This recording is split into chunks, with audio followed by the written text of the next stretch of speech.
Welcome back, fellow Defenders. We are here for a very special follow-up to our Luke Cage Season 2 coverage. Instead of doing our wrap-up on what we thought about the season, we were lucky enough to get a chance to sit down with the showrunner and creator of Luke Cage on Netflix, Cheo Hodari Coker, for a good hour and a half chat with him, all about his thoughts and about how he created the universe of Luke Cage.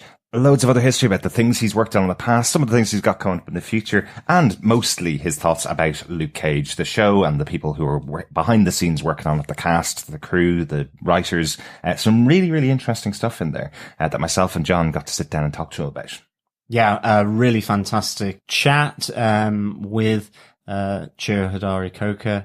And also, us being able to just listen to some really insightful stuff about the Marvel Netflix shows, and obviously focused around Luke Cage. Yeah, and loads of other stuff, like Rocky's in there as well. Some great discussions about Rocky. Yeah, Rocky, X-Men, loads of other different bits and bobs. Yeah. Just sprinkled throughout a really nice, relaxed and chilled chat with the showrunner of Luke Cage.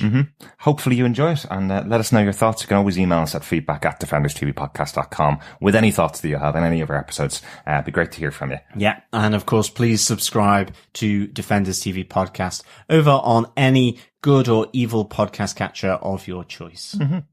Without further ado, let's get into it.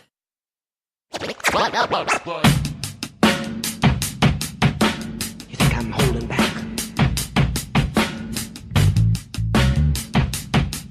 Wow! You think I'm holding back?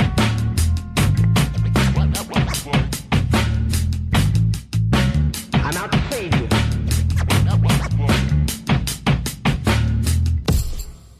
Hello, Mr. Coker.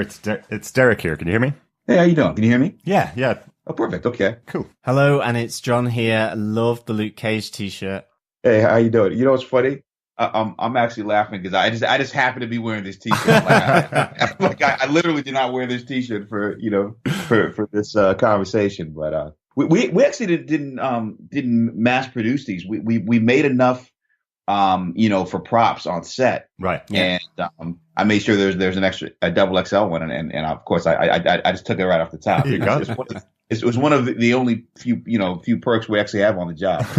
Gotta have some t-shirts. Did DW actually sell it to you as well from his shop? No, well, actually, yeah, DW would have charged me, or he would have been really mad that I took one. But there are.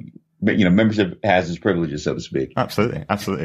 We'll kick off the interview with you, if that's all right. All right, that's perfect. So just before we start, or we can start. Like I just have to just thank you guys, because listening to your podcast, you guys are so thoughtful in terms of even the things you argue about. So there are times where I'm like, wait, like I want to call in and say this, I want to say that. we made this decision for this reason, and oh my God, they got this, and oh, they didn't get this, and it blows my mind, because it's almost as if you're in the writer's room. It's like these are the things that we talk about with this level of scrutiny, and so like it was really trippy for me listening to the finale podcast. I was like, oh my God, it's like A, like they're getting it all, and B, it's like, oh, I'm scared. Like I can't even talk, because if we do get a season 3, like they're going in directions like that we're talking about. Oh, like, really? Man, it's crazy. Like, Yeah, we really enjoy discussing the Marvel Netflix shows, and obviously we really enjoyed Luke Cage.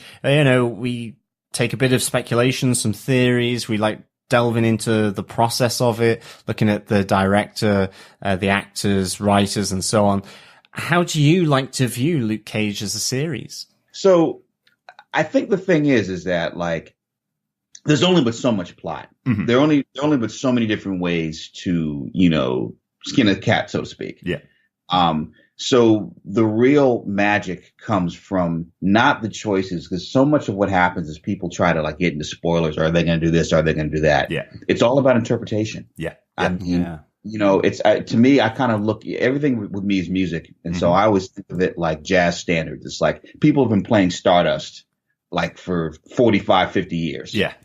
But every version sounds different. Or like, John Coltrane's My Favorite Things, or In a Sentimental Mood. I mean, how many different bad versions of that have been played? Yeah. When someone like John Coltrane, does it, it elevates it to something else and something different. And so it's about interpretation. Absolutely. And so that's the thing. It's like we use the comic books as the jumping off point, but then at the same time, we don't really know exactly how things are going to come out. We just try our best to try to reinterpret them in ways. And so, that's why I don't really feel, even though people at Marvel, I'm sure the snipers like, oh my God, I can't believe that you're saying you're going to do this. I'm not saying that. I'm just saying that it's like, even if you think that we're doing some of the things that we're going to do, it doesn't really mean anything because the interpretation will be so different that by the end, it's going to feel fresh anyway. Exactly. Yeah, I think we kind of come at it with a bit of a slightly different way than a lot of reviewers do because we don't watch ahead. We record our episode by episode coverage as well. So we don't see the full finished product when we're talking about each episode. So a lot of the time we're kind of just trying to piece together where the show's going to go, So it's loads of fun doing it. Thanks so much for the compliment. That's really nice of you to say. It's something that we've obviously been working on the podcast for 4 or 5 years now. And, it's been so much fun doing it, but getting the three of us together and having us, absolutely, being able to talk about it has been great fun. And thanks so much. And I mean, actually, thank you for doing a really interesting and I think unique take, of these Marvel Netflix. Everyone brings something different, but just like how the music is such a large part of the show, we've tried to do kind of individual opening themes for our own podcast, and one of our friends who does blues, we got him to try and sort of do that. And so seeing some of the blues acts and all the different types of music, it's just fantastic. Great. Yeah, it's been really, really good. Yeah. No, thank you. Thank you so much. And it also makes it fun. Like, God, if you'd done a terrible season and we'd had to talk about it for an hour every episode for 13 episodes, we couldn't live with ourselves. So thanks for doing a really good season. Well, thank you. I mean, right. Although, the one thing I've learned is that you can't please everybody. Mm-hmm. Oh, yeah. And that's the hardest part because, we put our heart and soul into these shows. Mm-hmm. And, the gift and the curse of Twitter is that on one hand, it's great to hear what everyone's thinking. Mm-hmm. The curse is that you try to defend yourself to what everyone's thinking. Yeah.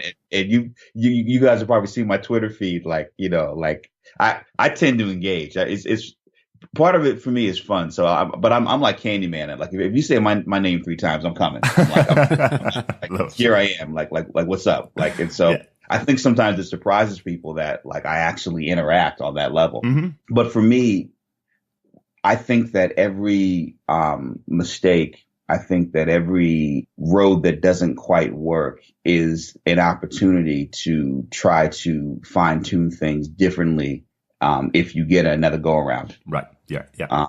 And so for me, even when though sometimes the feedback can be painful, I use it differently than most do because being a former music critic and having written reviews, I have a different viewpoint on reviews than I think other people do to a certain extent. Yeah. And so I can always tell when someone is just they have an agenda. I can always tell when someone is just okay, they watched the 3 of them, they skipped around, mm-hmm. and then you can tell the people that really have thought about it and they just don't agree with your viewpoint, but that is so, it's so ingrained and so heartfelt, even if though it's harsh, it's so well written that you can't help but think about, okay, let's look at what they're saying and let's see if in rethinking how we're going to do this season, if incorporating that and using it like notes, the way that we would use notes from, say, for example, from Netflix or from Marvel. Mm-hmm. And that's really what happened in terms of, I've talked about this in the press,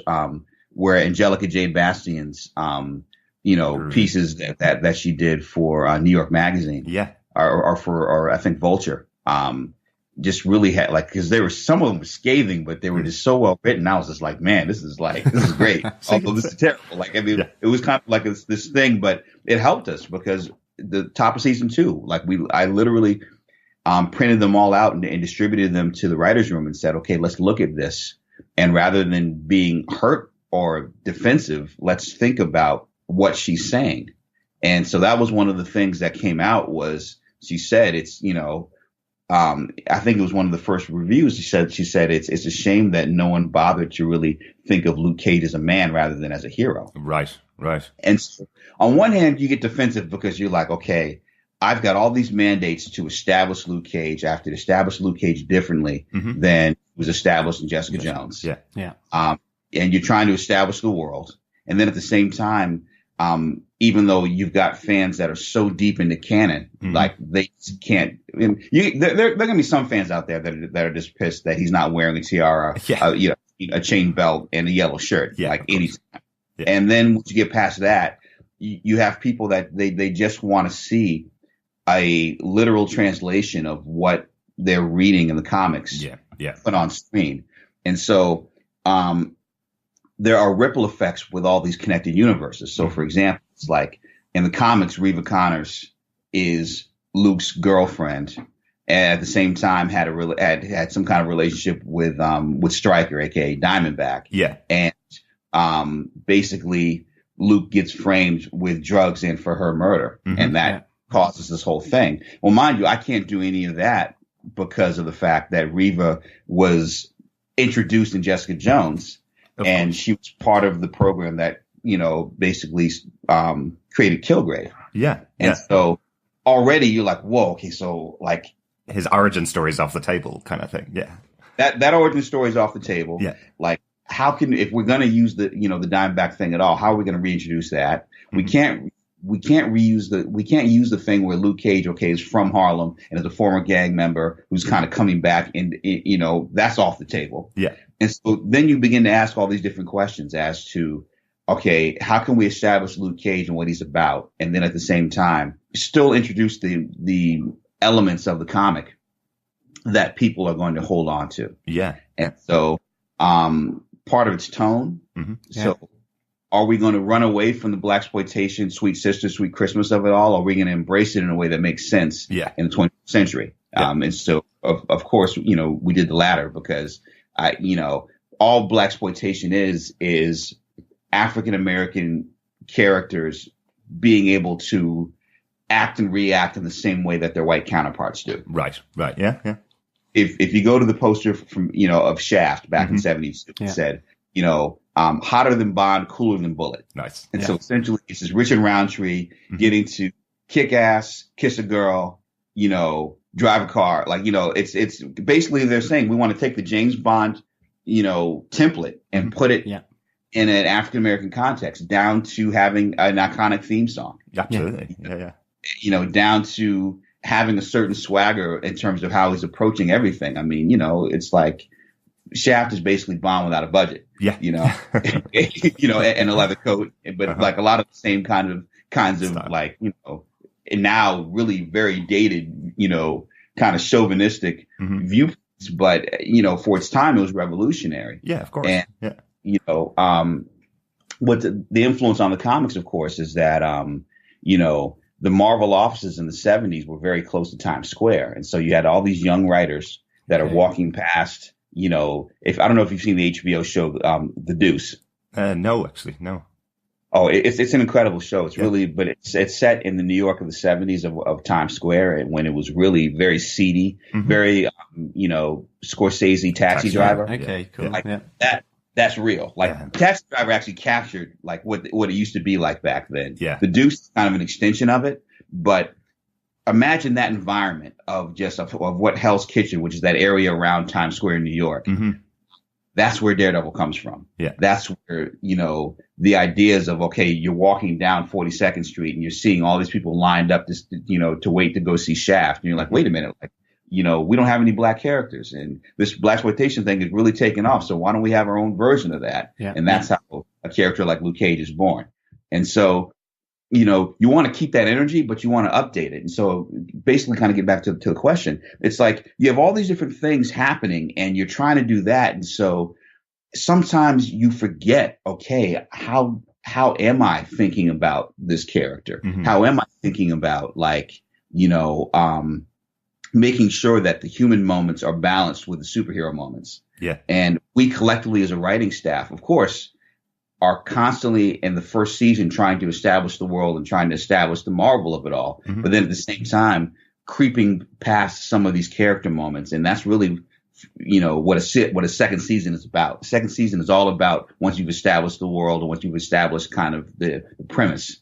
Season 2 is all about character. And that was really why for season 2, we were able to really go really deep into who Luke Cage was and really, frankly, introduce like flaws in Luke Cage, which was something that Mike Coulter, was really excited about. Loved. Yeah, I'm sure. Talk about that a little bit, Cheo. In regards to taking on season 1 of Luke Cage, you came into it from doing a lot of episodes of Southland, I believe. It was kind of your big break. You come in to take over the showrunner as a show like Luke Cage. You're effectively setting up the biggest black-led show on television at the time. Now, coming into season 2, you have things like Black Lightning. You've had Black Panther this year as well. So, huge change of experience probably for you from season 1 to season 2. Well, kind of getting to my origins. I mean, the first television show I was staffed on was Southland, and so I was on Southland. Then I was on NCIS Los Angeles. Yes. Then I was on Almost Human for probably for 7 of those 12 episodes. Yeah. And then it was interesting. Like I got traded to Ray Donovan and essentially Joe Henderson, who went on to create and run Lucifer. Took my place on Almost Human. Wow. But it was on Almost Human that I made a lot of connections in terms of people that ended up coming on to the Luke Cage staff, like Matt Owens, who was an assistant at the time. Yeah. Brian Farley, who is our script coordinator, also is from that camp. I mean, because all these different writers' rooms are basically like circuses, and someone's like, "Hey, do you know somebody that can juggle knives?" Yeah, I know this guy. Or I mean, and that's how writers' rooms are built. It's like every single room you form relationships that lead to other connections later on. So the final room that I was in before working on Luke Cage was Ray Donovan. Right. And I was on that show. Ann Bitterman, who created Southland, also created Ray Donovan. And so that was kind of my finishing school to a certain extent. Because with Ray, you have an iconic midlife crisis male who is trying to navigate this space between what society considers morality and his own personal morality. And at the same time masking a deep wound with which is the prism through which he looks at the rest of the world. Right.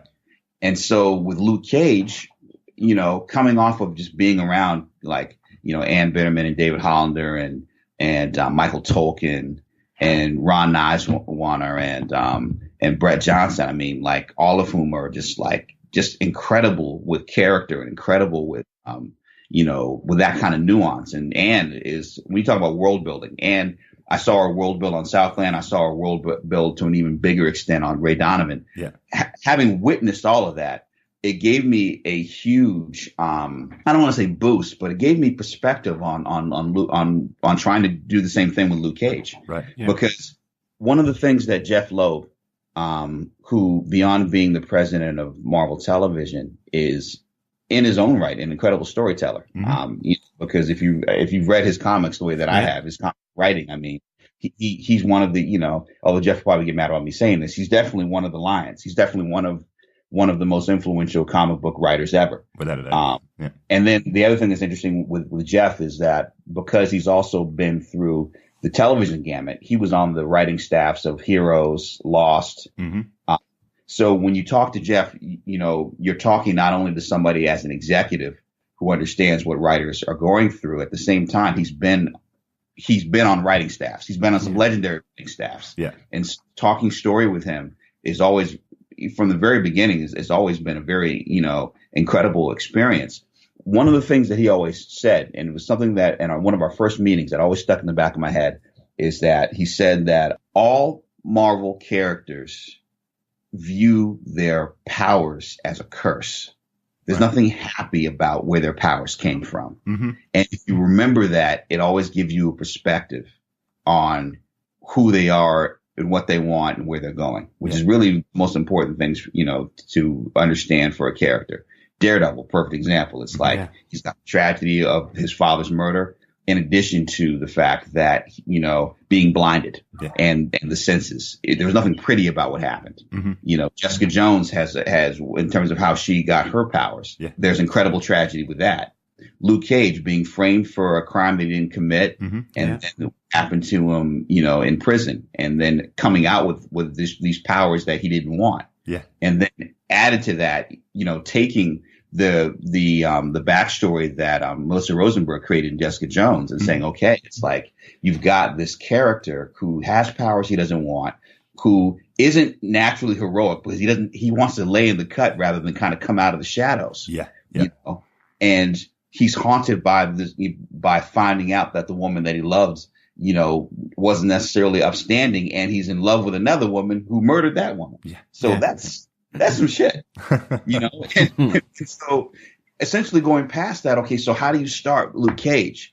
And for me, it was hard because when I first came on, the first thing that happens after you, of course, you sign away any real secrecy that you have, in order to even join the Marvel universe. Yeah. The first thing they do is they give you, or at least the first thing that happened with me, because this was really in the early days, they gave me the shooting scripts for the first 2 episodes of Daredevil and the first 2 episodes of Jessica Jones. Right. So it was Drew Goddard's first 2 scripts for Daredevil, episode 1 and episode 2. Yeah. Or as we say in our parlance, 101 and 102. And it was the same thing in terms of Melissa's first 2 scripts for Jessica Jones. And I read those 4 scripts and I immediately wanted to quit. They were just so good. Yeah. I mean, and mind you, everyone now has seen the episodes, and the episodes themselves are just brilliant and beautiful. But the experience of reading those, it was just like, this thing, if they pull it off, it's going to be different than any superhero show that's ever happened in both cases. Like, this is graphic novel. This is like next level. Yeah. And I'm like, man, okay, with Daredevil, you've got Kingpin. With Jessica Jones, you have Kilgrave. With Luke Cage, you've got Stiletto. You've got Goldbug. Like you've got basically, if you read Heroes for Hire or Hero for Hire at the time before it became Heroes, there's all these one-off villains. There's no definitive villain. Yeah. And so at first, after reading those 4 scripts, it's terrifying. You're like, what do I do? And then you realize, wait a minute, okay, like you have, let's step back and think about this. What are the real dramas you have? Well, you've got the drama of being a black man in America. Yeah. Because that has its own struggles, triumphs, and challenges on a daily, hourly basis. Yeah. So, okay, let's look at that. And let's look at having bulletproof skin and being bulletproof when black men are being shot systematically by the cops and also neighborhood situations on a daily basis. How does being bulletproof change the ecology of a neighborhood? Yeah. Okay, so that's one. Yeah. The second thing that happened is that we early on had a conversation with Joe Quesada, because I was always assuming that, okay, we were going to just basically put Luke Cage in Hell's Kitchen or maybe The Village, because at the time, if you look at Alias's comic, it's like she's kind of in Hell's Kitchen, but she could be in The Village. Yeah. I don't know if you know New York City at all. Yeah. So I figured, okay, that's where we're going to place Luke Cage. And then Joe was like, well, the character's from Harlem. Why not shoot it in Harlem? And that was like, oh man, for me, that was just manna from heaven, because that meant that musically, that meant historically, we could basically use the show as a Trojan horse to talk about African-American culture in addition to superhero stuff. Yeah. And you really have used Harlem as a character definitely. in the show. It's been fantastic watching it because it makes us as international viewers really want to go visit and see the place. Exactly. And it's definitely an incredible place to film and also to visit, if you have a chance to come to New York City to see it. And so then the third thing was, okay, it's like, the third thing I realized was that we had a distinct advantage because when you have an iconic villain like Kingpin, you can only fail. Like, they were lucky that they found the perfect Kingpin in Vincent D'Onofrio. Oh, yeah. Like you, just in terms of his heft, in terms of him, the bald head. I mean, he's perfect. Yeah. it's like what Frank Miller and Klaus Janson, did on the page. It's like you can only fail. You can only either capture that or, good luck. Yeah. In terms of what Melissa did in interpreting Brian Michael Bendis' world for Jessica Jones, it's like Kilgrave is in the way that he reinterpreted that character. Yeah. There's so much story that's there. It's like you're just trying to live up to that. What I realized with Luke Cage is that, okay, it's like, people haven't thought about Cottonmouth in 40 years. Yeah. People haven't thought about Black Mariah in any real way in a long time either. And so what it gave us is it gave us the opportunity to redefine villains within the context of this quote unquote more realistic take on the Marvel universe. Yeah. Grounded take. Even though I hate that word grounded because they're superheroes. Yeah, exactly. But and then all of a sudden in talking myself back into it, I'm like, okay, like there's a great opportunity here. Mm-hmm. Yeah. And so rather than be afraid of these challenges, let's embrace them. Let's go at it. And so then that was the thing was, I was lucky enough to be able to attract, Charles Murray and Aida Kroll and Kayla Cooper Mm-hmm. and Christian Taylor and Jason Horwich and Nathan Jackson everybody to this first staff. Mm-hmm. And the great thing about that was that collectively, the great thing about a writer's room is that you're not alone. Right. And that, everybody is just as passionate about the characters and everybody is just as passionate about, exploring this world and building this world. And that was the thing that was so great was, me always being a geek. I called our writer's room the danger room, like X-Men. Of course. The reason for that is because what makes the X-Men unique is when they fight people, you never know which combination of powers is going to get you to winning. So is it going to be Nightcrawler picking up Logan and bamfing closer to the Sentinel so that he can slash it? Yeah. Is it going to be Colossus picking up, Logan again for a fastball special? Is King Pride going to phase somebody through something to do something? Yeah. Is Storm going to, shoot a lightning bolt off of Colossus, which is then because he's metallic, is that going to then do something else? It's so, yeah. And so that's what you do in a writer's room. It's like, everyone has different moments and ideas. And so, a Kayla Cooper will have an idea, and then Aida will have an idea. Charles always brings interesting perspectives to everything because Charles and I were kind of like, Xavier and Magneto. Like, so we're, Excellent. We always kind of, but not in a dissonant way. It's just that, like, we have different perspectives. So it's like, I always say, being a showrunner, you have to be Charles Xavier because you're in a room and you have to kind of basically read everybody's mind and, trying to figure out, okay, like who's going to bring out what piece. And you're basically cultivating the conversations as everyone collectively is building from a structural and a dialogue standpoint what the season is. I'm also a huge fan of American football. Although, it's still the same thing. I mean, whether it's American football or whether it's what we call soccer, you guys call football, offense and defense. Yeah, we enjoy the NFL too. We have a Carolina Panthers fan and a Baltimore Ravens fan. Yeah. I feel sorry for both of you. We'll get there. We got the best dressed quarterback in the league, but the thing is one thing that I always kind of because my college roommate David Shaw he's a college football coach. I went to Stanford University as did he. We were at Stanford together, and so watching him coach, I always I'm obsessed with coaches because coaches deal with trying to put a game plan together. There's a lot of personalities in the coaching room in terms of all the different positions, and then you're just trying to come up with a game plan for the players to run off of. And if you look at in football, they call the offensive and defensive plan a script. Yeah. And so that's what we do with the writers' rooms. We put together the script that our quarterback, Mike Coulter, is going to go with.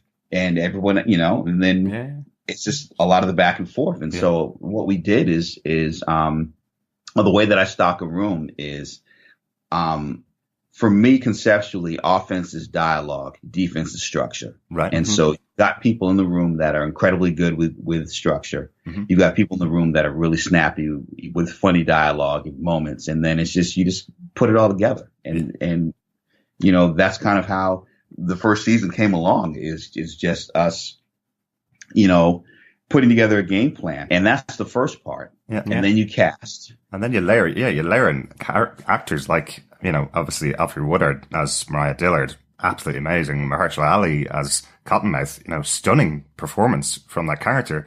And then he's gone after episode 7, and you've got the show turning on its heels and being on the shoulders of Mariah Dillard as your new villain, really. I loved that choice in season 1 to have her in the background of those 13 episodes, and by the end becoming the villain, that everybody was paying more attention to the noisier boys in the room, we'll say.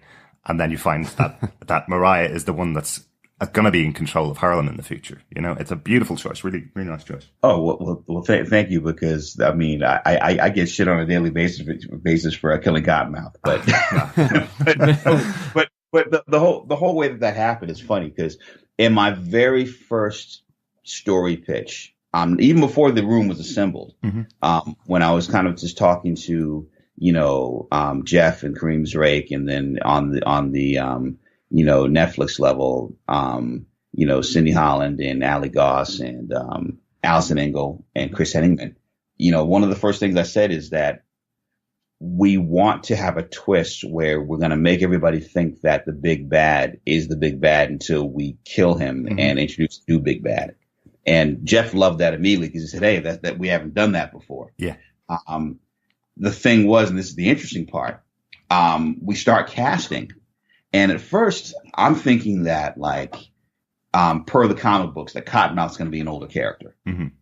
And so we're looking at African-American male characters in their late 40s, early 50s. So we're looking at, you know, Dennis Haysberts of the world. We're looking at Ving Rhames, both of whom as being so incredibly talented are already, they're booked. There's not even a question. And then what was interesting was that Ron Cephas Jones auditioned for Cottonmouth. Oh, really? Wow. And had a very interesting audition. Actually, you know, Matthew Lopes, who ended up writing episode 4 and co-wrote episode 11 of season 2. At the time, he was our script coordinator, and wrote that audition scene. And this is kind of very Tarantino-esque kind of like meditation on character that, like, they're great auditions from that piece that Lopes wrote. And Ron gave a kind of cerebral, really kind of chilling, like, it was interesting his audition. It was interesting enough where we were like, okay, he might not be Cottonmouth, but we got to keep this guy in the loop, because he's got a certain flavor. He's cool. Bobby Fish in Harlem's Paradise. I love it. You know, and then what was interesting, the audition that really changed everything, honestly. And here's the thing. It's like, I hope that people at some point rewatch the first season to fully appreciate Erik LaRay Harvey, because Erik LaRay Harvey, I think, is an incredibly brilliant actor. And, I think gets short shrift as people get, you know, they're angry about losing Cottonmouth, but I think because they were so angry that they didn't really look at his performance, which I thought was, as honestly as Diamondback, was brilliant. But here's the thing, was that his audition for Cottonmouth was so good. We almost cast Erik as Cottonmouth. Really? Okay, yeah. And then what happened was it said, okay, he's not older, so let's take a younger take on who Cottonmouth is. And then it was like, okay, well, wait a minute. If we are going to hold to this thing where Cottonmouth's going to be gone after episode 7, like, we're going to need somebody equally strong in its own way to kind of, you know, have his own presence. So we're like, okay, wait a minute. Okay, so like, let's shift it. Let's make Erik and Diamondback, and then we still have to find a Cottonmouth. And I mean, at this point, like, everything else has been cast, including Alfre as Mariah, who we decided, you know, to keep. older and make them related as cousins as opposed to being, more in the same age, brother and sister, which I didn't realize at the time would have been very close to the dynamic that Ward and then what's her name on Iron. Joy, yeah. So we ended up splitting the age difference, which made it different. And so we're just running out of actors. We're like, well, everyone's cast and we got a date and like, who are we going to get to play Cottonmouth? Yeah. And it gets to the point where we're just kind of like, okay, who's left? And LaRay Mayfield, who cast all the Marvel shows, and also, of course, with her partner, also cast House of Cards. Right. And, it's definitely, as far as I'm concerned, best in the business. LaRay says, well, have you thought about Mahershala Ali? And I'm like, the dude from 4400? Yeah, he's dope. And at the same time, it's like, I dug him as Remy on House of Cards. Yeah. But, Remy is just such a nurturing guy, even though he's got a cold side. I mean, he's basically a nurturing guy. He's a good guy. I'm like Cottonmouth, at the time I couldn't see it.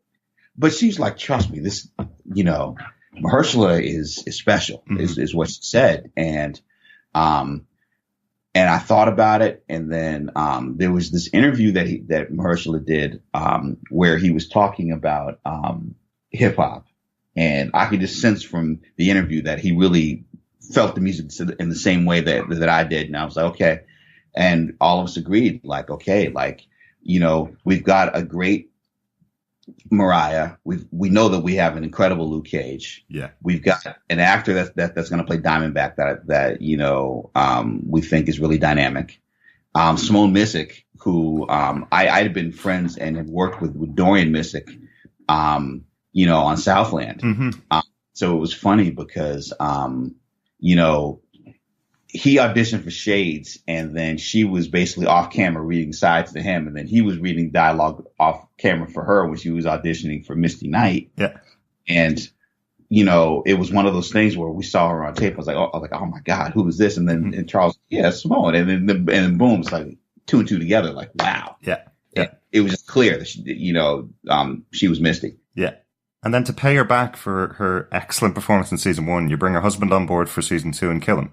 But we'll get into all that juiciness in a minute. But the funny part about everything coming together was, okay, you finally, and then, okay, Charles had worked with Theo Rossi on Sons of Anarchy, and was like, Shades, like he'd be a brilliant choice, and Charles, say, hey. Like, I liked his audition, and Charles was like, yo, trust me. Anytime you have a chance to cast Theo. So we did. And then we get Mahershala, who didn't audition. It was one of those things, okay, like, we're just going to, we're out of time. We're going to trust his body of work. And then we got to New York, and then we got to rehearsals, and then it was past the table read when we actually, because Paul McGagan, who shot episodes 1 and 2, we shot it in blocks, meaning that we shot parts of both episodes simultaneously because we had the same director. But from the first moment that Mahershala walked on set as Cottonmouth, I think the first scene that we shot with him as Cottonmouth was actually the barbershop scene in episode 2. Oh, right. Okay, yeah. Strong. Man. When he came in and he basically gave, that whole performance. Okay, mind you, first 2 episodes, I wrote the first 2 episodes. But when you're watching, particularly with the way that Paul shot and watching these performances, I forgot I wrote the shit. I'm just sitting there on set. It's like this one act play, oh my God. And it was just the depth that he had as the character. It caused us as a writer's room. I called, the majority of the writers were still back in LA. So I called the writer's room and I was like, yo, we got to rethink this Cottonmouth thing. Because it made me realize all of our stuff with him was almost too mustache twirly. Right. Because he was bringing such heat and so much resonance to, the character. We were like, okay, we have to retone everything that we're doing. Yeah. And then at the same time, Mahershala is constantly asking questions about backstory. Well, why do I like music? And why am I doing this? And and the thing is, here's a secret to show running. I don't know shit, but you can never say that to an actor. Of course. You always have to know what's going on and have the answers because the job is you constantly get questions. And so it's something I learned from raising 3 kids. It's like, just stick to something and be confident and it'll work itself out. But so Mahershala is asking these questions about like the backstory, this and that. And then because he's asking the questions, it's making us think differently. So I'm thinking about the possible backstory of Mama Mabel. Then at the same time, Kayla Cooper and Aida are both talking about different aspects of being Black women in terms of just like, things that we talked about in the room, like color consciousness and just all these different things that are just informing character. And then finally, this moment that actually, I based on, something that happened to a family friend in terms of, the tragedy of Pete's treatment of Mariah. And also what was interesting is, and this is crazy, like in the first episode, you'll notice how Jacob Vargas is saying something to Mahershala, to Cottonmouth, basically that, Uncle Pete was a good guy. And there's this one kind of offset look from Mariah. That was completely an accident. Really? It was just an off take. Well, that we just just an angle. It was a mistake that was even in the cut.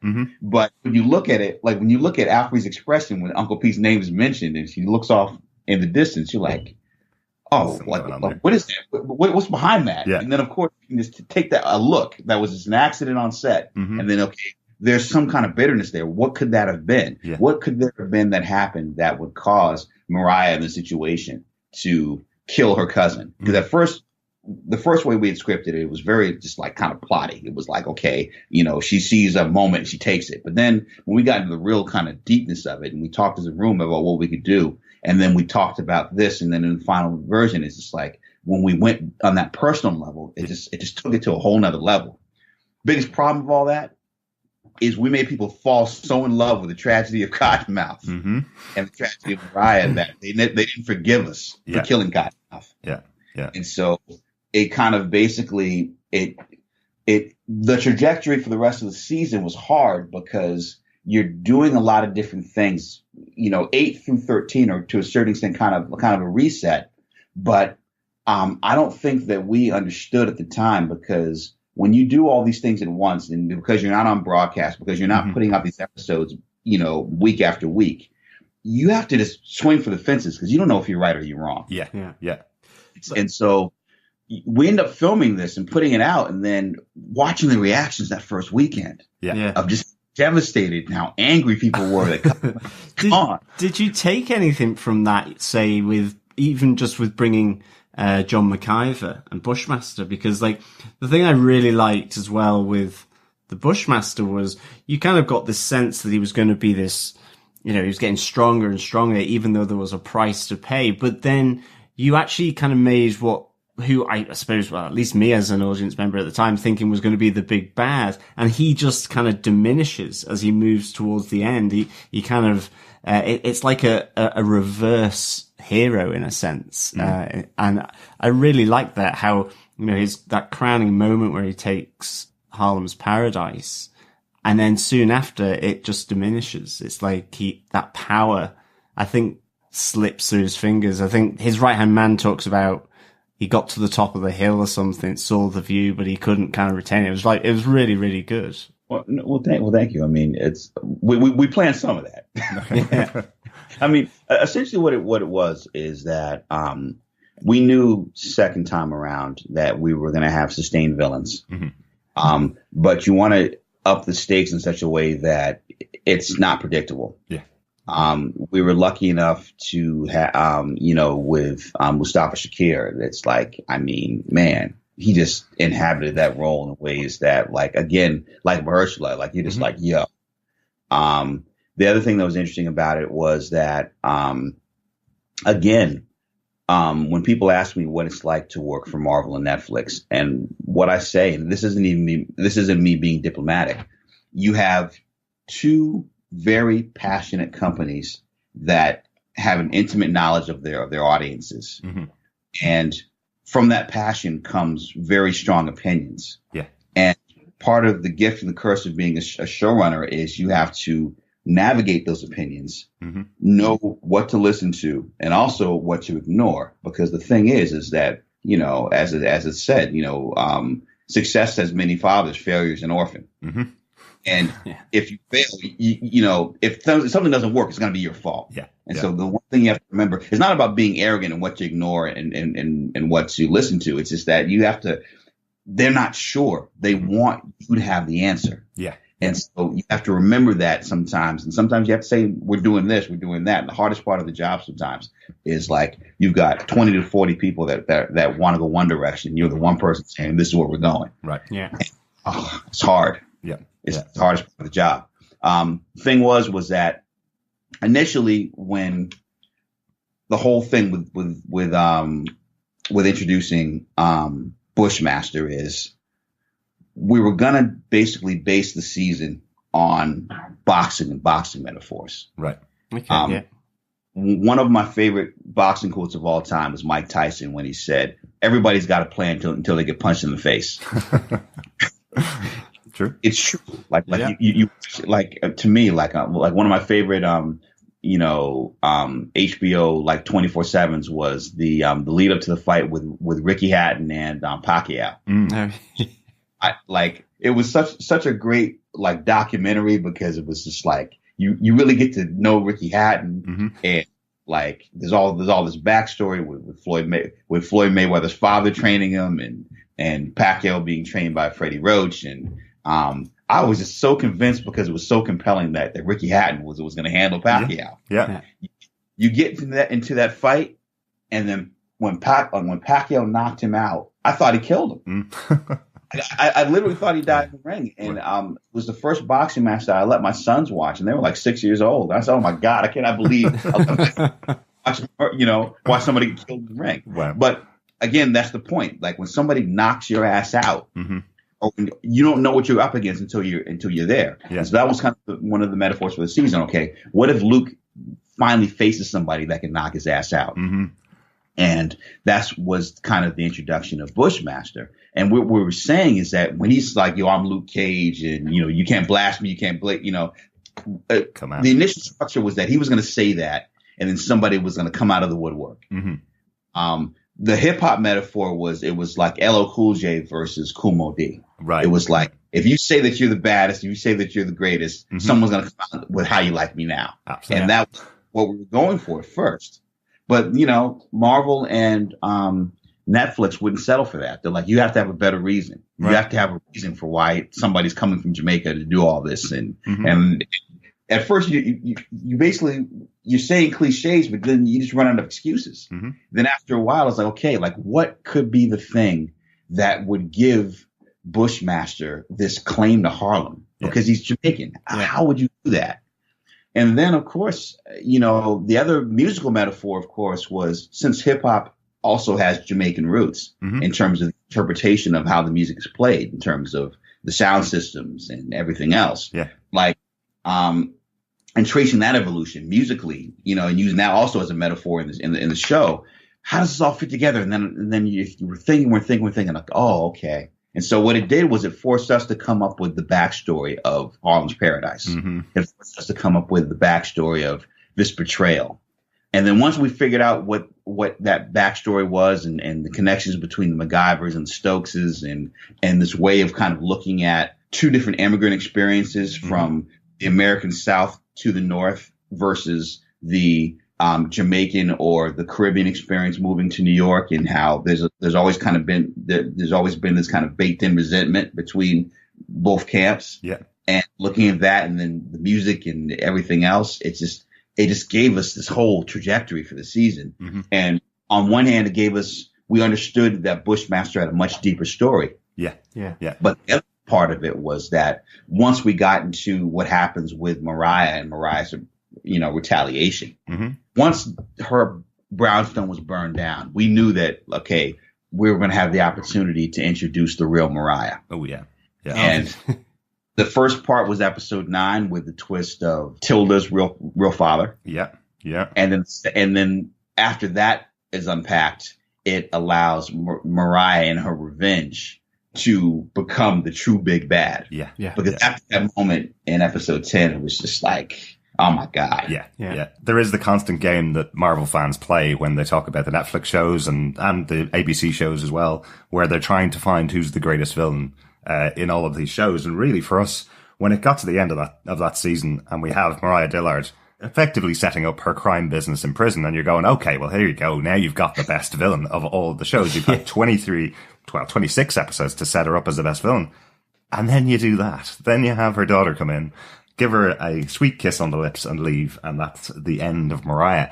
This totally shook our hosts, as you heard when you were hearing the finale podcast. Yeah. Chris and John particularly were kind of going, uh-oh, what happens? Can we have her back as a ghost next season, maybe? Yeah. Can she haunt Luke Cage for it? Like, it's just, she's such a great character. And like, Alfre Woodard, just the way she delivered it, because you felt sympathy for her. Hearing about her story about Pete, and then all of a sudden just what she was saying to Tilda, and you're just like, oh, what are you doing? And then you think she's kind of learning those skills, and then she goes, but she leaves that final, I suppose, curse to Luke Cage as well. And it's just like, what a fantastic thing. I mean, yeah, I was like shocked, but then it's like that creative choice that, yourself, and as you say, the writer's room did was, awesome. Well, it was, I mean, that's the thing. It's like, the one thing that's really important, I think the other important aspect of show running is that you have to have rapport with your cast. Yeah. Sometimes what happens in these situations is that, because writers tend to be very I don't want to characterize writers or stereotype writers, but we tend to kind of be insular and shy because of the nature of what we do. Yeah. And so as a result, sometimes certain resentments can kind of get in because it's like, I wrote it one way and you're doing it this other way. But my perspective on actors has always been different. My perspective on actors, honestly, is that like they have so much power, and that if you can figure out a way to collaborate where you can get the best out of them, sometimes that means more dialogue, sometimes that means less. But if you can figure out what that rapport is and then have the scripts match that rapport, it allows you to go places that you might not have been able to go. Yeah. And we're blessed with such incredible actors like Mike Coulter, like Simone Missick, like Rosario Dawson, like Theo Rossi, like Mustafa, like, Ron and Alfre and everybody, Frankie, like, I mean, everybody from character actors to the top of the call sheet, so to speak, come with their A game every day. Yeah. And so one of the things that I do is that I always talk to the actors at the very beginning and during the season about, like, what's happening. And, in particular, like with Alfre, I was just like, we're going to go places this season. And then it was funny, like we were at a restaurant. We were at Soho House in Hollywood when I was kind of talking to her about some of the things that were going to happen in the season, and I told her the Tilda revelation, and she literally screamed, and everyone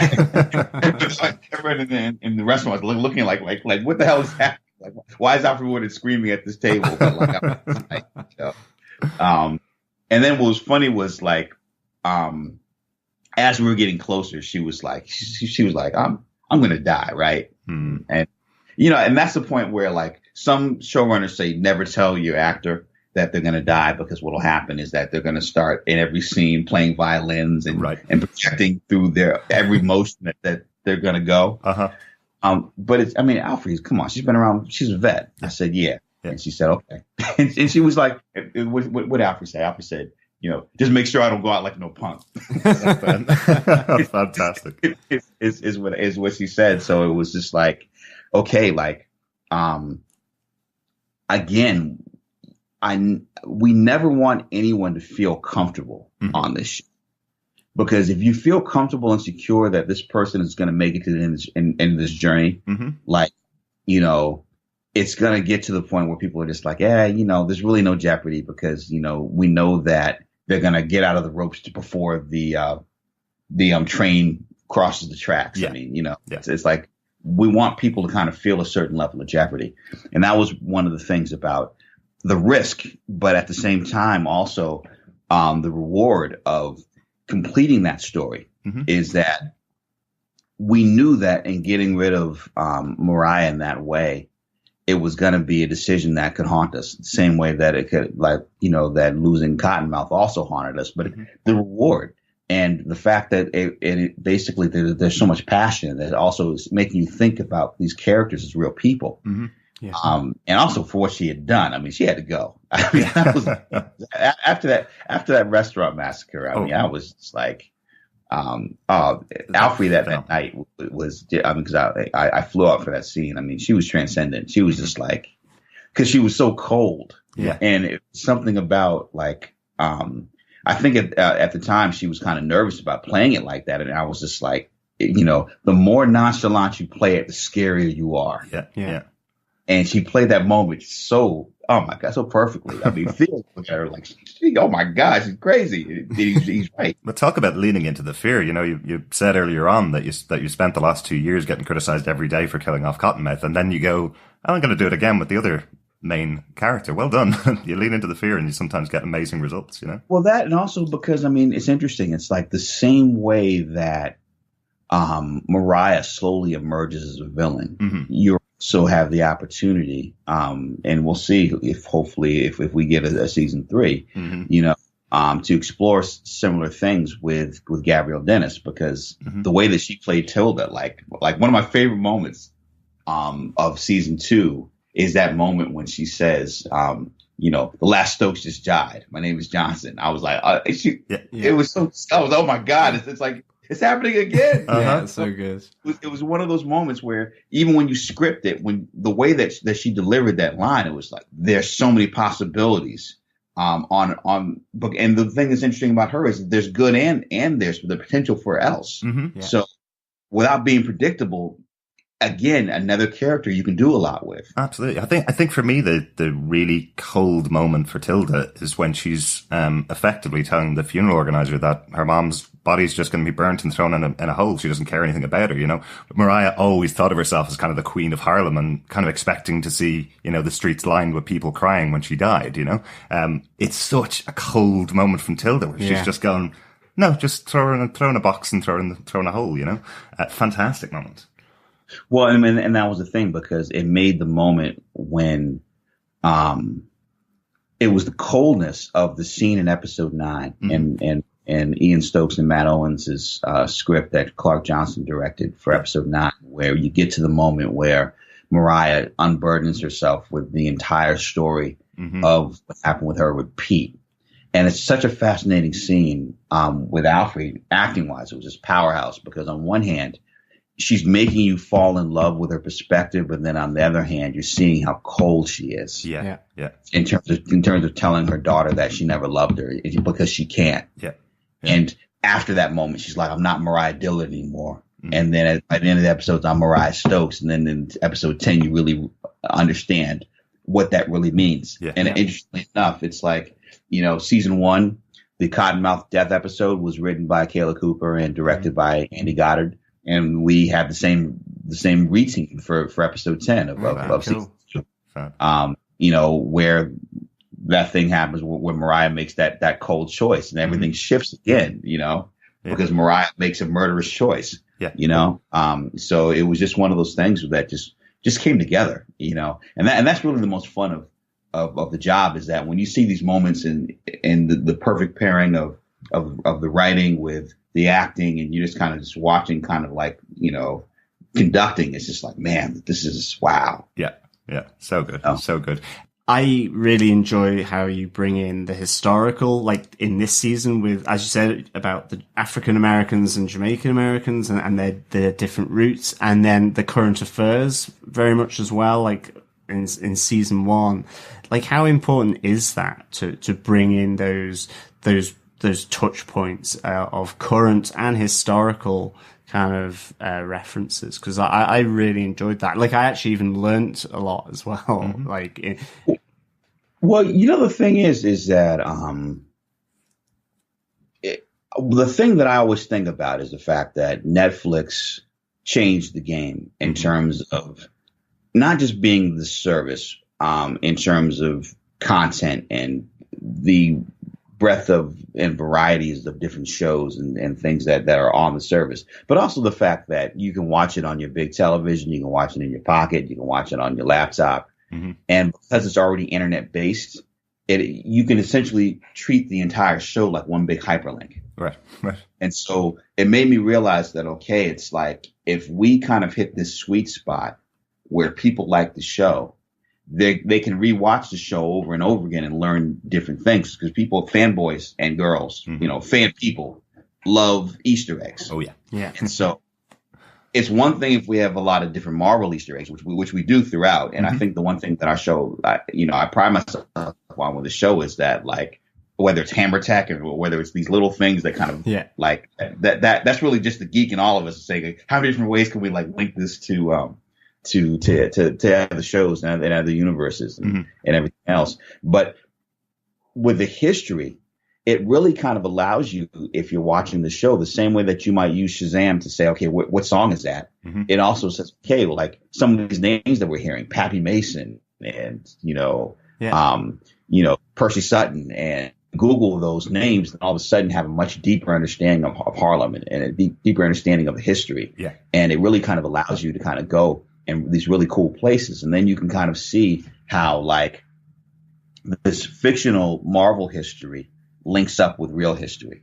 And so because of the fact that Harlem's Paradise is kind of an amalgam of like Small's Paradise and the Lenox Lounge and some of these legendary Harlem clubs, and Cottonmouth is kind of personality wise, he's a mixture of like Frank Lucas and Nicky Barnes, but you're giving him like a musical side. I mean, you can go in so many different directions. Like, honestly, like, this is going to get me in trouble, but like, if I could ever spin the show off, the spinoff that I would do would probably be like the club, and just stay with the Stokeses, no superpowers, just like, the power struggle that is described of how, like, it was basically trying to, this betrayal between these two partners, one partner from Jamaica, one partner from the South, getting the hottest club in Harlem and trying to fend off from both the Italian mob and the and the Irish police presence. Like that in itself could just be like a whole universe. I mean, absolutely. Without superpowers. I mean, the thing is, of course, I mean, in addition to just these cool moments that you have between Luke and Danny, which of course in the comics, of course, is Power Man and Iron Fist. Yeah. That many Daughters of the Dragon moment that you have in episode 3, at Owens' episode that Mark Jobst directed. That bar fight. Yeah. I mean, so good. Yeah. You got that great thing. I mean, the thing is that, like, it's so much fun building a world because then you can explore these worlds.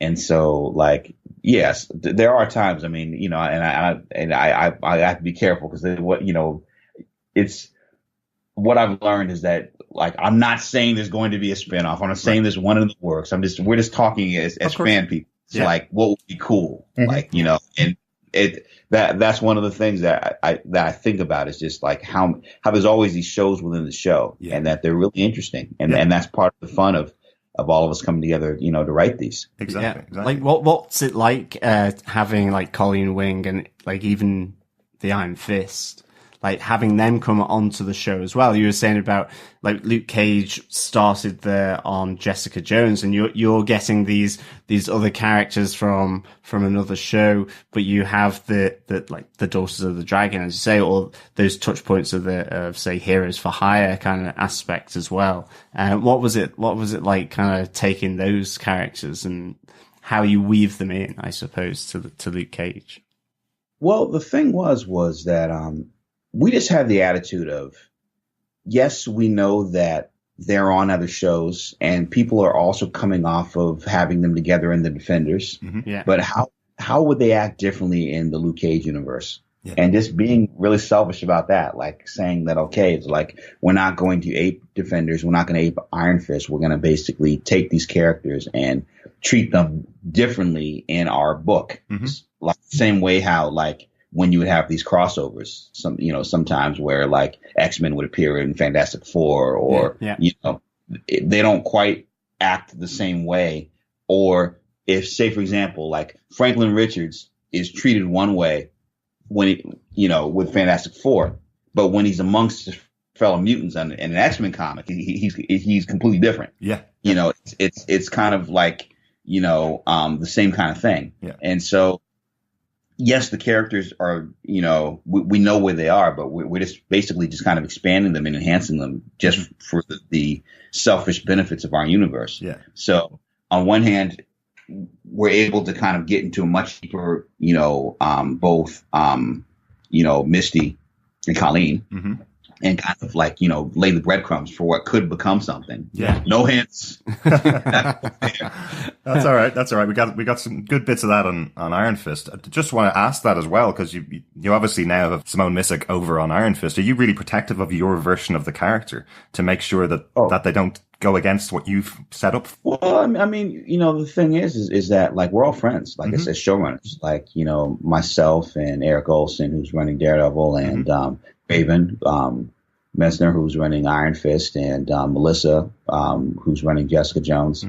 And then back in the day when both Marco Ramirez and Doug Petrie were at the helm of Daredevil, and then also, of course, Stephen DeKnight, who was on when I first started to work with Marvel. Like we're our own support group. Of course, can't forget Steve Lightfoot, because Steve and I knew each other from the Showrunners training program. So we're neighbors in Studio City for years. So like we all know each other. We all talk. We talk story. We don't talk story like we into the nuances of each other's scripts, but I can always go by their writers' rooms. They can come by mine, and we can say, hey, what about this? What about that? And we're all kind of respectful. And then Jeph and the power structure of Marvel are always making sure that we're not colliding in different things with our storylines. It's just it's very kind of, I kind of liken it to what it must be like to work at Pixar. Where like, you have your own individual movies, but like Pete Docter and Andrew Stanton and all those guys are like just in general, they talk. And so it's kind of the same thing. For Iron Fist, we just knew that we wanted to, because there was this theme of Luke's anger throughout the entire season. Like, let's talk to somebody who has to channel anger in a better way, which is chi, which is Zen. So let's have it be Danny. And let's have it be a different Danny than the Danny that we've seen in season 1 of Iron Fist. Because if in order to balance and channel your chi, you have to have focus. And so what this perspective give to a non-believer like Luke? And that was kind of the fun of this kind of, we're having like one of those 48 hours midnight run kind of like relationship between these two characters. And that was just kind of just the fun we had with the episode. And even having a character like Turk, like, because Rob Morgan is just one of my favorite people on earth. He's having that scene where he's able to, to see Danny and say, hey man, your aura is dope. Who's your trainer? Like, wait, Turk's in a martial, like, it's just these little things, these little moments of humor that you can just add in there. Like that sometimes you have to defend, because sometimes the powers that be are like, well, that's not room for a joke. And you're like, relax, it's cool. Like, it's good. And it's cool because it's Rob saying it. When Rob says it, it's funny, and then it works. Then you get to the table read, and they're like, okay, yeah, it works. But it's just basically building those moments. And of course, for me, it's just like musically, like, Akela Cooper's script for 10 was, the Iron Fist episode was fantastic. And then from a musical standpoint, for me, it's like, I knew, come on, martial arts got to be Wu-Tang. Absolutely. Already kind of established that template. The song that I originally wanted to use was Wu-Tang Clan Ain't Nothing to F with. Oh, right. In that moment, that would have just been, that would just it would have been another internet break situation the same way that CPR was for the initial trailer. But we couldn't get it cleared. Yeah. But using the song that we used, I still think works really well. It's so good. Yeah. Because my whole thing is like, I don't care that anybody else uses Wu-Tang. It's got to be the right Wu-Tang. It's got to be the right combination of all these different things. I've been obsessed with placing music with story ever since watching the pilot of Miami Vice. Right.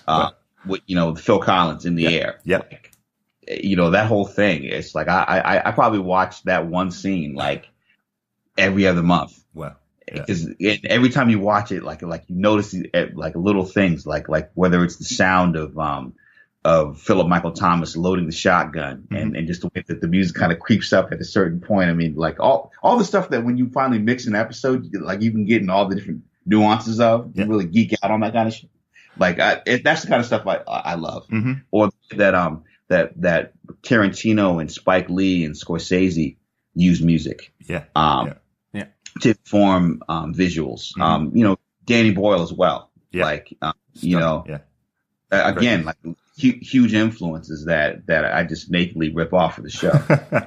But they always say one of the kind of screenwriting rules is not to base a scene on a specific song, because then you won't get the rights to it. Do you write around that? Do you try and write a scene going, I'm going to use a Wu-Tang Clan song here? Or do you say, right, this is the scene, and then I'll go and find a song to fit it? Or what's your process on that? I write the song for the scene, and if I can't get the song, I lose the scene. Right. Right.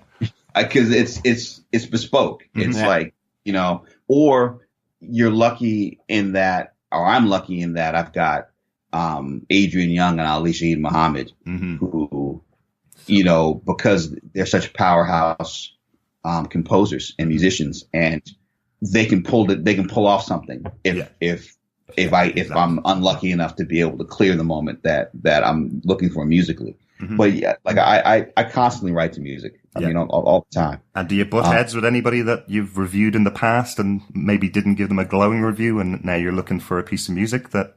Do you ever butt heads with somebody in the industry because of that, or? No, actually, no. But it's because of things that I've written in the past that gave me the perspective that I had when I was criticized. So, perfect example, it's like I wrote one of the most scathing reviews ever of the Public Enemy album, Music in Our Message. And I mean, I called it a 13-track spiral, Dante-esque spiral in the hip hop hell. Is what I call that. Or when I reviewed De La Soul's Stakes is High. Now here's the thing. In terms of the Chuck D record, in terms of that Public Enemy record, I still hate that record. Right. But the De La Soul record, I wasn't ready for. Okay. It was such a different musical turn that I just wasn't ready for it. And it wasn't until weeks later that I realized the awful mistake that I made, because the record is absolutely brilliant. Wow. But and I learned the power of a review because I essentially killed that record. Wow. Because I was writing for LA Times at the time, and because I was relatively respected as a reviewer, my review got syndicated. Wow. And was all over the place. Yeah. And so it's just like, it's one of those things where I learned, like, even you have to let stuff marinate before you write it. Yeah. But both perspective. But here's the thing. Even though I dissed that record, Chuck D has always been incredibly respectful, and we've actually become friends. Yeah. And in the case of De La Soul, it's like, I'm still cool with Posthumous and those guys. That I've known the members of A Tribe Called Quest for years. Yeah. And so it's just like, what I've learned is that when criticism comes from a certain place, on one hand, if you're being criticized, I try to act like Chuck D. Right. I try to understand that people have a job and understand that job. And there might be things I don't like, but I'm still going to treat everybody with respect. Yeah. And then when it comes to what happened with me and De La Soul, I remember also that sometimes when people write things, they might change their mind later on. Yeah. They might have a different perspective. given time, and so that you can't get so locked into your, disappointment or even anger about what someone's written or what somebody says that, you just kind of okay, well, it's me against them. And it just kind of goes off the rails from there. The way we kind of approach what we do really is seeing it from the perspective of, well, there's nobody out there aiming to make something bad. It's not the intention. So we need to look at it for what they're trying to do, what they're intending to do. And I think that's the only way we can criticize things coming from that perspective, because coming at it, some people have come at certain shows with this idea that I wanted to see the comic book on screen and that's not what they delivered for me. Therefore, I don't like it and it's terrible. Would be the wrong way for us to do what we do. It would make it a very boring podcast, as I said before, if we were just criticizing things not coming directly from the comic book, Well, that, and also it's just like, like for perfect example, like I'm a huge Harry Potter fan, like both of the books and the movies. I'm actually a Hufflepuff, by the way. Nice. But the thing is that, if you notice with the movies, the third movie, the Alfonso Cuarón movie, is the movie where things elevated. Absolutely. Yeah. Because Chris Columbus, who, for better or for worse, did the exact adaptation of the books and put virtually every scene from the books on screen. Yeah. It was so static and so staid. Yeah. The franchise could have very easily just kind of become like Diary of a wimpy kid with superpowers. It could have just stayed in the kids genre and that would have been it. Yeah. But then Alfonso came around for the third one. He said, okay, it's like, let's take some departures from the books. Let's scruff it up a bit. Let's really kind of get this and let's lean into the Britishness of it. Yeah. Let's have some moments that people from outside of Britain might not fully understand. Let's also kind of, get deeper into the boarding school experience. Let's really kind of do some things and interpret rather than just have directly, from the books even. And then all of a sudden it's just like you saw the whole possibilities of the cinematic universe. And then also, JK, to her credit, what I love about reading the books is that every single book, the books matured with their audience. Absolutely. So if people were reading the books at 9 and 10, by the time they got to the last book and they're 17 and 18, the depth of storytelling matched that. Yeah, absolutely. And sure. And so it's really kind of the same thing. It really gave me a completely different perspective on adaptation. It's like, don't be afraid to change things. Yeah. Don't be afraid to go there because the one thing is that if people just want the interpretation of the comics are right there. They have the comics. Absolutely. Yeah. They can always go back. They can always, Netflix can get pissed, but they can always shut the TV off or close their computer screen and shut their phone and go back to the comics. The comics are right there. Yeah.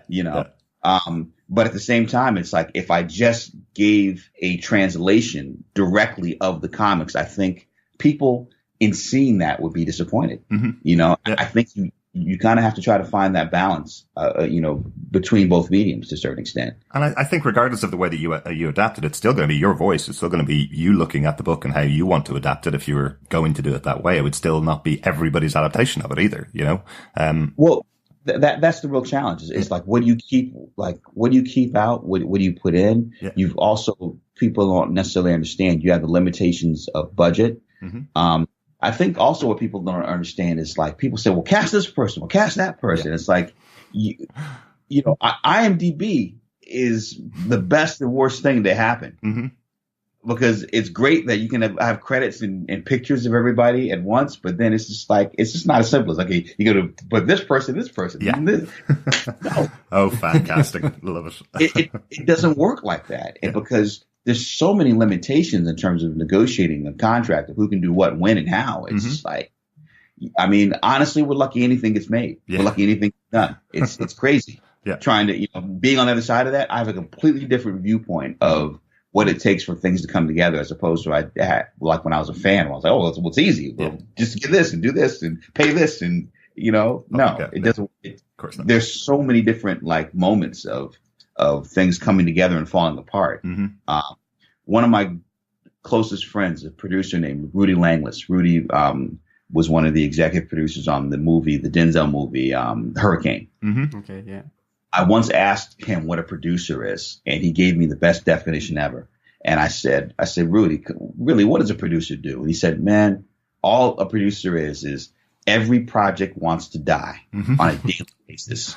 And the only thing a producer does is it keeps the project alive. Fantastic. He or she keeps the project alive. That's it. Fantastic. It's the best interpretation I've ever heard. And that really what this whole thing is just like, whether it's the writer's room, whether it's these networks, we're just trying to keep the thing alive. Mm-hmm. Yeah. There's so many different ways of doing that. Yeah. Some days are great. Some days are really difficult, but you balance it all out and you hope that you create something that people love because we love it just as much. Yeah. Let's close her out with a question on what you're doing coming up very soon. I think you've got a movie coming out pretty soon that you wrote, which I know our audience will be interested in hearing about. Creed 2. Mm-hmm. What can you tell us? The only thing I can tell you is that I'm really excited about it. Now, the reason I'm hedging is because I wrote the first 3 drafts. Then Sylvester Stallone and I, also collaborated. And then a third writer was brought in. Right. And the way that it works with the Writers Guild is that final credits still have to be determined. So as much as like I love my experience working on it, I'm not going to feel like completely comfortable saying, like it's, I wrote it until the final credits are determined. Gotcha. Yeah. But what I will say is that having had that experience, it was incredible. It was so much fun working on that movie. And regardless of however the final credits turn out, I'm proud to have written, versions of it. And, it was just so much fun. Cause I grew up with the Rocky movies. Yeah, absolutely. And Creed was such an emotional experience. So good. And getting the opportunity to, write for, moments with Michael B. Jordan and also for Sylvester Stallone, Rocky's now Mickey and having a new fighter and, in terms just like the shift and also like, the one thing that I talked with Stallone about, because one of the reasons I got the gig was that he was, a huge fan of Luke Cage. Yeah. And the one thing I said to him, I said, look, I said, like, essentially the Rocky movies are their own universe. It's like, it's reality, but at the same time, these fictional characters, and there's so many fictional characters. I mean, it's just like with the fighters and their backstories, it's like, it's the same kind of contained thing. And so there are Rocky geeks the same way that there are, comic book geeks and certain templates that have been established. And so, I basically, as a Rocky fanboy, to be able to kind of play in that sandbox was, it was fun. So good. Yeah. And also, the other part of the fun was when I was, co-writing with Sylvester Stallone, is we'd be talking story or we would be writing certain things, and then all of a sudden he would start doing the Rocky voice or saying things as Rocky. It would freak me out. Like I'm on the phone trying to keep my face composed. Like now, I'm like, that's Rocky. I love it. It's interesting because he's done Rocky for so long. It's like Sylvester Stallone is not Rocky. No. But then when he does Rocky, you're like, oh my God, it's Rock. Like oh my, he did like it's just a certain turn of his voice, and you're like, oh, like holy shit, I'm talking to Rocky Balboa. Yeah. It must be so central to him as well, because obviously it was originally created because he couldn't get work. That's what he was doing. He was working on this script and setting up this movie for himself because he couldn't get work. So it's so central to Sylvester Stallone, and it is the reason he has a career is because of the wonderful Oscar-nominated, fantastic Rocky movie. So it must be so personal to him. Well, that, and then I don't think Sylvester Stallone gets enough credit as a writer as well as a director, because people rarely remember the fact that he directed Rocky 2, he directed Rocky 3, he directed Rocky 4. John Avildsen came back for Rocky 5, and then Rocky Balboa he also directed. The thing about working with him is that in writing with him, it was it was a very fun, easy collaboration, and he knows the stuff. Like he's no slouch. Like, yeah, that was what was so great, was like you're writing with him and you're like, okay, so it makes sense. Like, yeah, like you know, this isn't a case of a star overstepping his boundaries. I mean, he literally created this interpretation of this world. And so it was one of the most fun parts of actually working on it was that, you know? Yeah. For our fellow defenders who are listening, I just want to compliment Cheo Coker for having the Luke Cage Muhammad Ali poster right behind your head, like as if you have your own Harlems Paradise. Fantastic choice on your wall. That obviously came from you then, that decision to have that as the first poster that Luke put up in to replace Biggie Smalls on the wall of Harlems Paradise, yeah? Absolutely. Yeah. Were we right? Is he the most inspirational person that Luke Cage thinks might be able to get him through the challenges that he's going to face in the future in Harlem's Paradise? Well, the other boxing metaphor that we use for season 2, I believe it's the Japanese metaphor. I'm not sure. If I'm wrong, please do not roast me on Twitter. I apologize. But it's this notion of fall 7 times, rise 8. And so what makes Ali my favorite boxing champion is the fact that he's not undefeated. Yeah. Because what it means is that those times that he lost, he risked it all and he came up short, but it didn't stop him from getting back in the ring and coming back. And like I think he was actually undefeated in his rematches. Yeah. And also the way that he regained his title a number of times.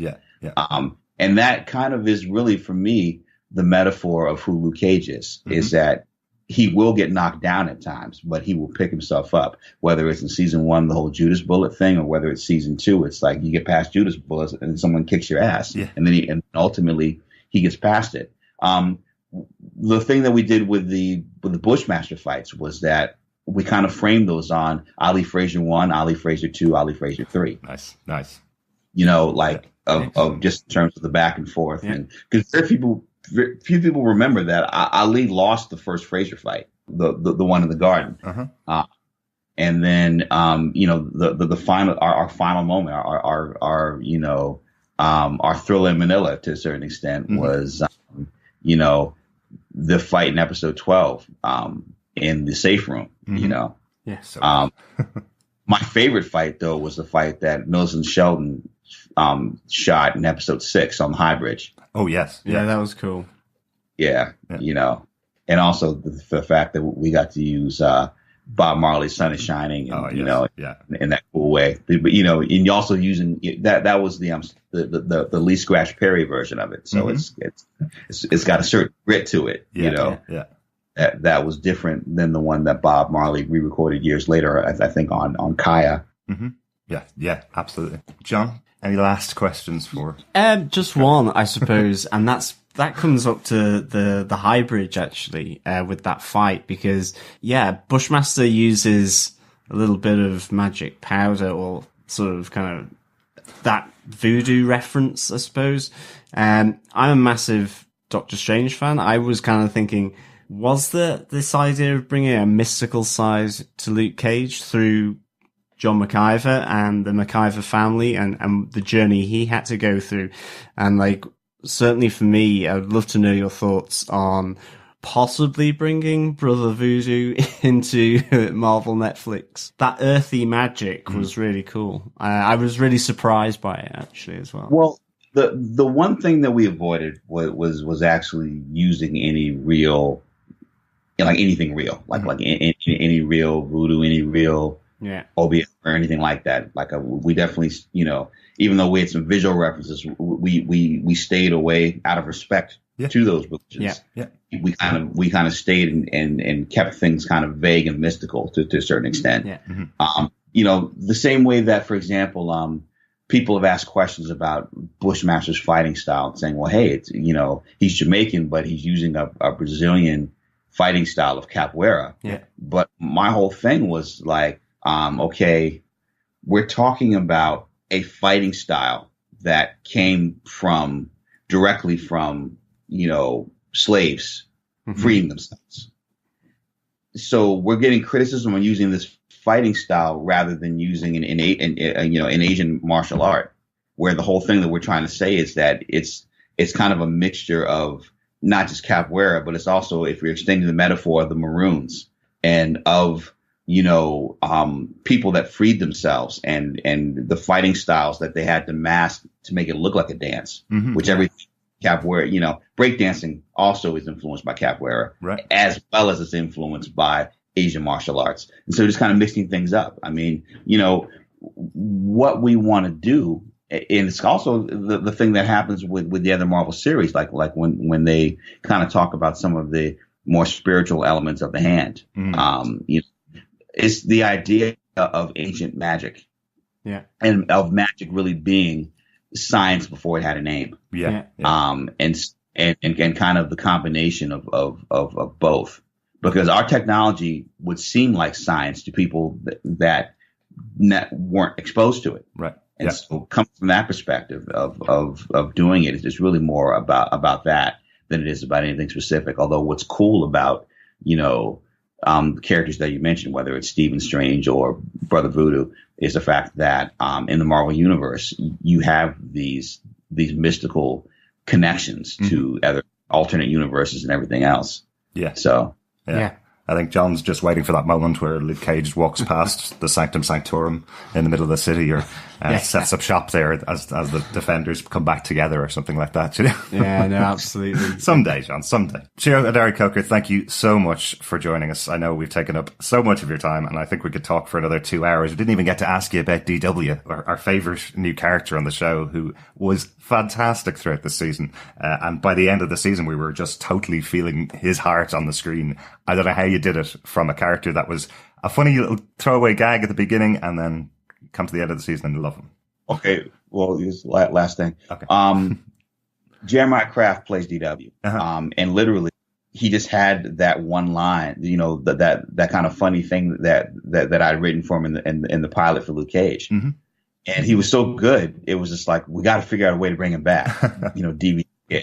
And then finally, when we filmed the finale of season 1, the Clark Johnson finale. Yeah. We had a moment that I fought so hard to keep in, but ended up getting cut, where before Luke and Claire walk away and he's filming them, and then he puts the camera down and he says, the brother needs discretion, and he puts the camera down. Yeah. We had another moment where they kept talking, where he said, "What's your name, kid?" And he said, D.W. Griffith. Have you ever seen the movie Birth of a Nation? And Luke says, no. He says, don't. And they walked off. And it was just this cool moment where you would have actually heard him say his full name and everything. Yeah. But that ended up getting cut. But then that was the thing, was from that moment, okay, it's like we didn't start off with his character being DW, but okay, here's a way by naming this character after this character that we can bring him into the full canon of the Luke Cage universe. Yeah. And so then for season 2, we just extended it. Like, okay, so now we can bring him into the shop, and now he's trying to monetize being Luke's chronicler. Of course, of our boxing metaphor, by making him Howard Bingham, Hype man. It became this thing where it's like, you can understand how you have this kid who's videotaping him and documenting who Luke Cage is. And, and plus, I mean, Jeremiah is he brings so much energy and so much fun. Yeah. Like he again has become, another character that we now, think about in a cool way. The same way that also like, Sugar. That was again, when Sean did that, Sean is an old friend. We actually worked together on the movie Notorious. He played Suge Knight in Notorious. Yeah. One of the interesting Easter eggs of that scene is that the guy that punches Luke, he breaks his hand on Luke's chin. Yeah. He played Suge Knight in the movie Straight Outta Compton. Really? Sean, who played Sugar, played Suge Knight in Notorious. Wow. So they call themselves the Two Shugs. Nice.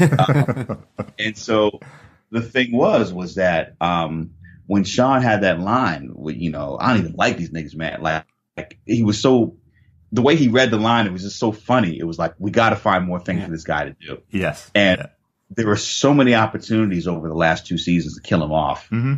And it just, I can never do it. It's like, we just loved, we loved him, Excellent. you know? And so as a result, it was funny. Like, you find these moments where you can make a character deeper. Mm-hmm. And, we just had this moment where, okay, like, Sugar in this weird way, and Luke going in this potential new direction could kind of become his new, his new Bobby Fish. Yeah.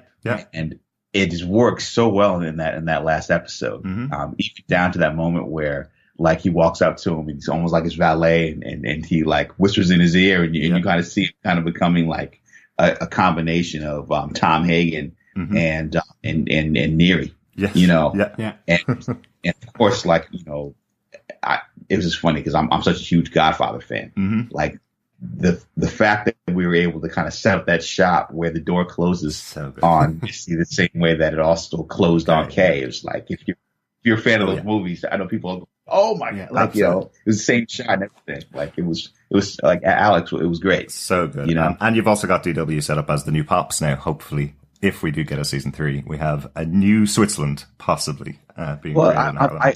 I can neither confirm nor deny. Of course. The only thing I will say is that Jeremiah Kraft is a great actor, and I enjoy working with him. Is the Hollywood Good stuff.